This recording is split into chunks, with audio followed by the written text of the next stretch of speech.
Good morning, সবাই কেমন আছে? আশা করছি সবাই খুব ভালো আছো। তো আজকে তো হলো পৌষ সংক্রান্তি, তো সবাইকে আমার তরফ থেকে অনেক অনেক ভালোবাসা ও শুভেচ্ছা রইল। তো ছেলে দেখো এখন স্কুল বলছি সরি, টিউশন পড়তে যাচ্ছে। ও সকাল 7টা থেকে টিউশন, আজকে সোমবার দিন 7টা থেকে টিউশন থাকে।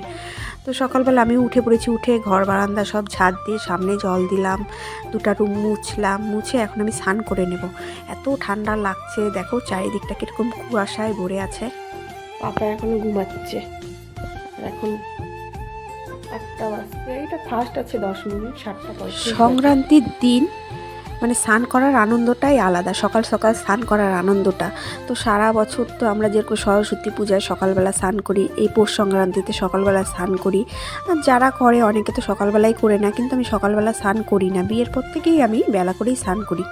তো মানে স্নান করেছি ঠিক আছে, কিন্তু একদম ঠান্ডা লাগছে না। দেখতে দেখতে 9:15 বেজে গেছে, আমার স্নান হয়ে গেছে। এখন জামা কাপড় কয়েকটা, কালকে পিকনিকের জামা কাপড়গুলো ছিল, ওগুলো ধুয়ে দিয়েছি, আজকে আমাদের কাজে বেশি আসেনি। তো এখন ওগুলো নেড়ে দিয়ে তারপরে হলো, দুই ছেলে আজকে স্কুল আছে, তো ভাত বসাবো আর কি।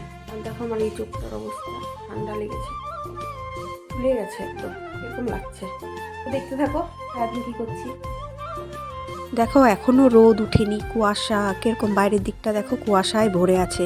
কিন্তু আজকে দারুণ রোদ উঠেছিল, পরে একটু বেলা করে মানে কি এই 9টা 10টার দিকেই দারুণ রোদ উঠে গেছিলো। তো ভেজা জামা কাপড়গুলো সব সামনে নেড়ে দিচ্ছি, আর কালকের যে জামা কাপড়গুলো ছিল সব শুকিয়ে গেছে। যেহেতু রোদ উঠেছে, আমি বলছি না বাগানে একটু রোদের মধ্যে মেলে দিই, জামা কাপড়গুলো খুব ঠান্ডা হয়ে থাকে, একটু ঝরঝরা হয়ে থাকবে, তারপরে ভাঁজ করে রেখে দেবো। আর না দেখবে শীতকালে জামা কাপড় মনে হয় কি, মানে শুকনা জামা কাপড়গুলো পরলেও মনে হয় কি ওগুলো ভেজা জামা কাপড়। তো দেখো বাগানে সুন্দর করে জামা কাপড়গুলো নিয়ে দিলাম। আর এই ছোট্ট হাঁড়িতে হলো আমি একটু ভুগ চালের ভাত বসালাম, আলু সেদ্ধ দিয়ে, দুই ভাইয়ের জন্য। আর ওর বাবার জন্য পরে ভাত করবো, কারণ ওর বাবা এখনও ঘুমাচ্ছে, আজকে তো স্কুল নেই, ছুটি। আর এদিকে দেখো আমি বড় ছেলেকে ভাত খাইয়ে দিচ্ছি। কত বড় ছেলেকে আমার খাওয়াতে হয়।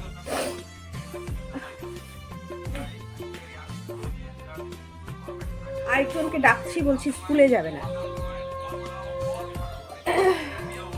ঠান্ডার মধ্যে না বাচ্চা মানুষ উঠতে চায় না। চা খাচ্ছি, আর মাথাটা খুব ব্যথা করছে, চুলটা ভেজা ছিল এতক্ষণ স্নান করার পরে। আমি চা খাচ্ছি, হাতে একটা পিঠা নিয়েছি, নিয়ে চুলটা ছেড়ে বসে থাকি কিছুক্ষণ।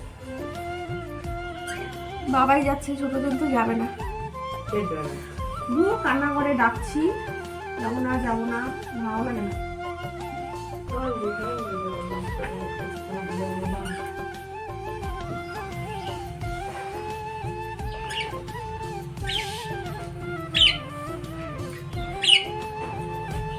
পাখিগুলো কি শুনে ডাকছে।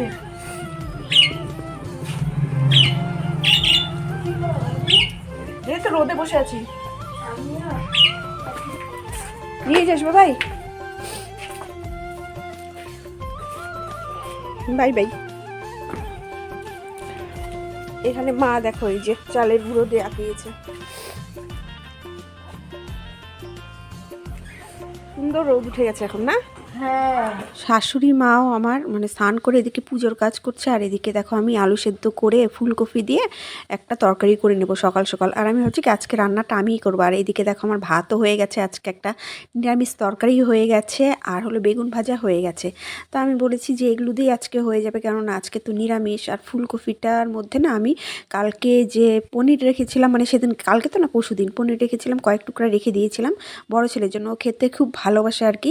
তো ফুলকপি তরকারির মধ্যে ওই পনিরটা দিয়ে দিয়েছি, ও পনির খেতে খুবই ভালোবাসে। আর এদিকে দেখো আমি ওর বাবার জন্য, সবার জন্যই ভাত বসিয়ে দিয়েছি, আজকে আমি করে নিচ্ছি ধমাধম ধমাধম, সব নিরামিষ যেহেতু আমার রান্না হয়েও গেছে, আর ফুলকপিটা হলেই হয়ে যাবে। তো ওরা ফুলকপি তরকারি খেতে ভালোবাসে, তো পাতলা করে করব একদম। ফুলকপির তরকারিটা টেস্ট হয়েছিল, কিন্তু কি বলতো আমার বরের মুখে কোনো দিন কোনো কিছু ভালো লাগে না আমার রান্না। আমার রান্না বান্না সব আজকে কমপ্লিট হয়ে গেছে, আর পাপাও ঘুম থেকে উঠে পড়েছে। হ্যাঁ, আজকে পিকনিক, কালকে তো পিকনিক করলে, আজকে প্রত্যেকদিন পিকনিক, পিকনিক নে বাগানে। এখন ওকে মুখ ধোয়াবো, মুখ ধোয়া ভাত খাওয়াবো আজকে, তারপরে আমি বিছানাটা তুলবো। আমার তো স্কুল যাবার টাইম নেই, শেষ। তুমি তো গেলেই না, উঠলেই তো না, সকালবেলা উঠলোই না, ঠান্ডার চোটেও স্কুলে পারায় না বাবা। দেখো মশাই ট্রেন করে পাড়াচ্ছে। পাপা গিয়ে ঠাকুর ঘরের বারান্দায় দাঁড়িয়ে আছে, কীর্তনের প্যান্ডেল দেখছে। আমি বলছি ও যখন দাঁড়িয়ে আছে তো আমি বিছানাটা তুলে ফেলি। আর শীতকালের বিছানা মানে বিশাল ব্যাপার। এই যে এই বড় বড় কম্বলগুলো ভাঁজ করাই মানে মাথায় বাজ। এই যে এখানে ভাতটা একটু গরম বসিয়েছিলাম। না না ডাল আনবো না। আর এই যে ফুলকপির তরকারিটা করেছিলাম, আর পনির ছিল অল্প করে, পনির দিয়েছি, ওটা দিয়ে এখন খাওয়াবো ওকে। ঘুম থেকে উঠে জেদ শুরু। পাপাকে খাওয়াচ্ছি আর মার সাথে বসে বসে গল্প করছি। তো মারও আর রান্নাবান্না নেই, ফ্রি মা, আজকে আমি সব করে নিয়েছি। সকালবেলা সেই 7টার সময় টিউশনে গেছে, এসে স্কুলে গেল স্নান করে, আর তুমি উঠতেই পারো না, তাই না?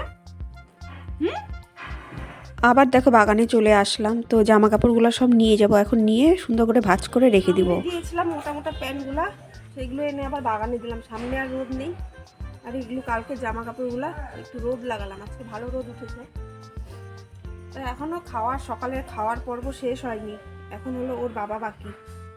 ওর বাবা হলে হয়ে যাবে, মানে ধাপে ধাপে খায় না, খুব দেরি হয়। আর যদি এক টাইমে খেয়ে নিত তাহলে সব কিছু তাড়াতাড়ি হয়ে যায়। এই ছুটির দিনে এটাই একটা, এই করতে করতে আবার দুপুরে খাওয়া দাওয়ার টাইম হয়ে যাবে। আর আমার গাঁদা ফুল গাছগুলো দেখো কি সুন্দর ফুল হয়েছে। ওর বাবাকে বললাম সামনে বারান্দায় রেখে দিতে, সামনের বারান্দায় থাকলে, বারান্দার ভেতরে থাকলে চুরি হবে না। শিম কয়েকদিন পর থেকেই খাওয়া যাবে। এই দেখো শিমগুলো দারুণ লাগে, নরম নরম, সেদ্ধ খেতে দারুণ লাগে। আর কয়েকদিন পর থেকেই খাওয়া যাবে। বেগুন গাছগুলো একটু বড় হয়েছে। ওকেও ভাত দিয়ে দিলাম। এখন ভাত দিয়ে আমি হলো সব জামা কাপড়গুলো ভাঁজ করে রেখে দিব। কিছুটা আলমারিতে রাখতে হবে, কয়েকটা ভালো জামা কাপড় আছে, আর কতগুলো জামা কাপড় ওই ঘরে রাখতে হবে। তো সব ভালো করে ভাঁজ করে রেখে দেবো। আর এদিকে আমার কাজকর্ম সব আজকে হয়ে গেছে, যেহেতু সকাল সকাল উঠেছি, সব কাজকর্ম হয়ে গেছে। আর সকালবেলা উঠার একটা কিন্তু মানে ফায়দা আছে, কি সব কিছু তাড়াতাড়ি হয়ে যায়। আমরা আলসামি করে শুয়ে থাকি ঠিকই, কিন্তু কাজকর্ম খুব তাড়াতাড়ি হয়ে যায়। আমার ছেলে আর বর স্নান করে গেছে হলো রোদে। কাকিমা স্নান হয়েছে সকালেই তো। আর এদিকে দেখো পিকনিকের প্যান্ডেল বলছি, কীর্তনের প্যান্ডেল। পিকনিক করতে করতে এখন খালি পিকনিক। কীর্তনের প্যান্ডেল হয়ে গেছে। একটু রোদে গিয়ে দাঁড়াই, ওটা তোলাই হয় না, তুলে ফেলি আজকে। এখানে আবার কোথায়? ওই আমার যেখানে যাচ্ছে সেখানে যা, তাহলে কালকে দেখা হবে। চলে আসলাম বাড়িতে, এখন ভাত খেয়ে নিব। ওরা বাপ বেটা তো বেলা করে খেয়েছে, বললো পরে খাবে। সকাল থেকে 4 পিঠে খেয়ে আসছি, তো এখন ভাত খেয়ে নিই। 4টা পর্যন্ত ডিউটি চলবে, সকাল থেকে শুরু হয়েছে। বড় ছেলে আসবে, এক একজন করে এখন খাবে। আমার খাওয়া হয়ে যাওয়ার পরে ওরা কখন আসে, ওরা দুজন খাবে, তারপরে বড়জন আসবে, বড়জন খাবে, এই চলতে থাকবে।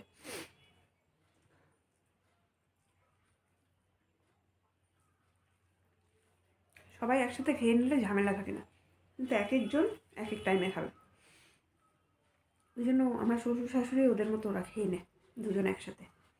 তো খেয়ে নিয়ে আমি আবার দেখা হচ্ছে বিকেলবেলায়। শুভ সন্ধ্যা সকলকে। তো একটা ভালো ঘুম দিয়ে উঠলাম, আর আমার চোখের অবস্থাটা দেখো খুব বাজে হয়ে গেছে। এই যে পাপা এখন কম্বলের নিচে চা নিয়ে বসলাম। এই দেখো পাটিসাপটা, আর এই যে পাটিসাপটা আর মালপোয়া, আর এখানে একটা সাদা পিঠা আছে, ওটা নিয়ে। তো এখন আমি পিঠে দিয়ে চা খাবো। এই খাই কিনা জানি না, আমি তো খাবো। খাচ্ছে 7979 না, এটা হলো কি বলেছো, হোয়াট কামস বিফোর। হ্যাঁ ঠিক লিখেছো, বিফোর নাম্বারটা হবে, বিফোর নাম্বারটা। পাপার পড়া হয়ে গেছে, এই দেখো পাপাকে অনেকক্ষণ পড়ালাম। এখন আমার আবার রান্নাঘরে যেতে হবে। আমার একটুকু ভালো লাগছে না এই ঠান্ডার মধ্যে যেতে। 9টা বাজে। ইস, আমার আর পিঠা, তখন বললাম যে আমার আর পিঠা বানাতে ইচ্ছা করছে না, তখন বানিয়েছিলাম আমি 2টা, ভিডিও করিনি। এত বাজে হচ্ছে, আমি নিজে মানে গোলাটা গুলিয়েছি, মাকে বলিনি। তো আর একটু আছে, দেখি রাত্রেবেলা যদি করতে পারি। একটা কথা বলবো, ইঙ্কি বিঙ্কি বঙ্কি ড্যাডি বন্টা ডঙ্কি। এখন ভাত করব, তো ওদের জন্য একটু ডাল সিদ্ধ করবো। ডাল সেদ্ধ করবো আর বেগুন ভাজা করবো, আর কিছু করবো না আজকে। আর নিরামিষ তো আজকে, সেই জন্য মানে ডিম টিম আজকে আর করবো না। রান্নাঘরে যাই, কাজ শুরু করি। দেখো তেলের মধ্যে পেঁয়াজ, রসুন আর হলো শুকনো লঙ্কা ফোড়ন দিয়ে মুসুর ডালটা দিয়ে দেবো। তো আজকে তো নিরামিষ, কিন্তু তাও আমি মুসুর ডালটা করছি কেন, আমার ছেলেরা মুসুর ডাল ছাড়া কিচ্ছু খায় না। তো আমি ভাবছি কিচ্ছু হবে না, মুসুর ডালটা খেলে কিচ্ছু হবে না, বাচ্চা মানুষ। আর হলো এইদিকে হলো কী বলে মাছ মাংস ডিম তো করবো না, তাহলেই হলো। আমি অত কিছু মানি না বুঝছো, কেন কি ডালের মধ্যেও কি আবার নিরামিষ আমিষ আমি এটা বুঝি না। তো আমরা সবাই এটা দিয়ে আজকে খেয়েছি। দেখো আমি ডাল ভাতটা বসিয়ে এসে মানে পাপা হলো বিছানার মধ্যে বইগুলো সব রেখে চলে গেছে। তো আমি এখন ওর বইটাও গুছিয়ে রাখবো ব্যাগের মধ্যে, কালকে স্কুল আছে সকালবেলা। আমি সব গুছিয়ে একদম রেডি করে সব রেখে দিই। আর এদিকে সব গুছগাছ করতে করতে আমার ভাতটাও হয়ে গেছে, ডালটাও হয়ে গেছে। এখন খালি বেগুন ভাজাটা করা হলেই, আমি বেগুন ভাজাটা হতে হতে মানে ভাতের মারটাও পড়ে যাবে। তো বেগুন ভাজাটা হতে হতে ওদের আমি মানে ভাত খাইয়ে দিব। আর এদিকে ছোটো ছেলে একটু পর পর আমার কাছে আদর খেতে আসে। তো বেগুন ভাজাটাও করে নিচ্ছি। দেখো একবারে সব বেগুন ভাজা বসিয়ে দিয়েছি। ওরা একটা একটা খায়, ওর বাবাও একটা খায়, আমি দুটা খাই, আর সবাই মানে আমার শাশুড়ি আমার শ্বশুর সবাই দুটা দুটা খায়। তো দেখো এদিকে বেগুন ভাজাটাও হয়ে যাচ্ছে। বেগুন ভাজাটা হয়ে গেলে এখন রাত্রে খাওয়া খেয়ে নিব। তো সব কাজ তো হয়েই গেছে, পরিষ্কার করে নিয়েছি, ঘর ঠরগুলো সব পরিষ্কার করে নিয়েছি। তো এখন হলো আমার হলো ছেলেদের লাস্ট আর কি, সারাদিনের কাজের মধ্যে এখন লাস্ট কাজ হলো আমার দুই ছেলেকে খাওয়ানো, আর আমরা দুইজন খাবো, এটাই হলো লাস্ট কাজ। তো প্রত্যেক দিন আমার একই রুটিন চলে, এই রুটিনেই চলছি। আর এদিকে দেখো ওরা খেতে বসে পড়েছে, আমরাও একটু পরে খেয়ে নিব। শেষ হলো আমাদের, 11:30 বাজে এখন। তোমার মোবাইলটা দিয়ে দে করছো। হ্যাঁ ডাল সেদ্ধ বেগুন ভাজা দিয়ে আজকে ভাত খেলাম, রাতের খাবার। মা এটা অন্য পাপা এখন ড্রেস চেঞ্জ করবে একা একাই আজকে। তুমি এটা তো তোমারই আমাকে মোবাইল। কোনো সময় কথা বলতে দেয় না। লাস্টে যে আমি ভিডিওটা এন্ড করব দেখবে সব সময় প্যার প্যার প্যার প্যার করতেই থাকে। নাক বন্ধ হয়ে আছে, এই চোখটা ফুলে গেছে, আর প্যার প্যার প্যার প্যার তো শুনতেই পাচ্ছ কি হারে প্যার প্যার প্যার প্যার করে, আমাকে কথা বলতেই দেয় না। তো 11:30 বাজে, এদের ঘুম পাড়াই। কালকে সকালবেলায় কি দেখো হাতের মধ্যে ঝাড়ু নিয়ে এসছে, রেখে দিয়ে আসো, না রেখে দিয়ে আসতে বলেছি আমি। ওকে। তো এখন যদি না ঘুমায়, আরও দেরি করে ঘুমায়, সকালবেলা উঠতে আরও দেরি করবে। ঠান্ডার মধ্যে যদিও উঠতে ইচ্ছা করে না, আমাদেরই করে না, আর বাচ্চাদের। তো বন্ধুরা আজকের মতো ভিডিওটা আমি এখানেই শেষ করছি। তো প্রত্যেক দিন একই কথা, আর আমার ব্লগের মধ্যে যদি কোনো কিছু ভালো লেগে থাকে অবশ্যই একটা লাইক কমেন্ট করবে, তার সাথে সাথে আমার চ্যানেলটিকে সাবস্ক্রাইব করে আমার পাশে থেকো। তো good night, bye bye bye bye bye.